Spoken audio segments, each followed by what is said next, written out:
Ministar zdravlja Siniša Varga prekinuo je 7-dnevnu šutnju i ispričao se što je na skijanje išao službenim automobilom.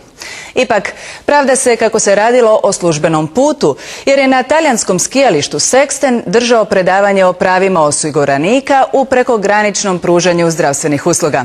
Više donosi Matea Damjanović.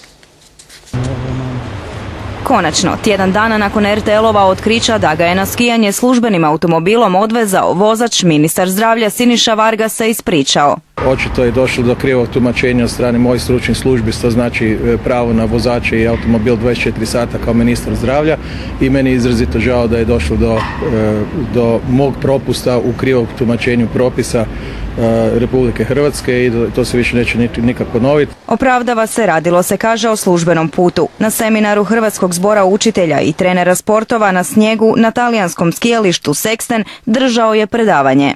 Prvo i osnovno nisam išao na skijanje, nego sam išao na službeni put za održati predavanje o pravima osiguranika u prekograničnom pružanju zdravstvenih usluga u zemljama gdje idu treneri i učitelji skijanja. Isprika je stigla prekasno, poručuju mu iz HDZ-a i Samostalnog sindikata zdravstva. Nakon tjedan dana je on shvatio gdje, ako je na službenom putu, onda nema što vraćati novca u državni proračun i ispričavati se, ali njemu očito nije jasno gdje je zapravo bio.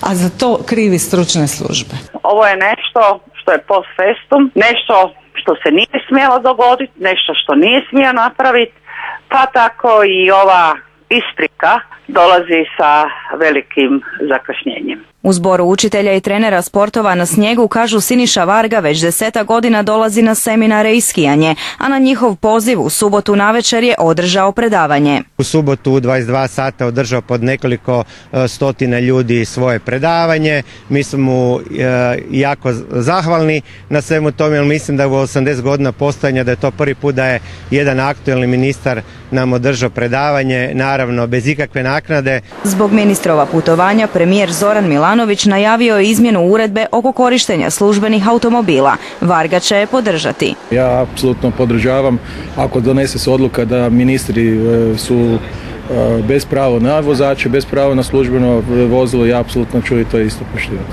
Skijaška sezona tek se zahuktava, a ministru će prošlotjedni boravak u Dolomitima sigurno ostati dugo u pamćenju.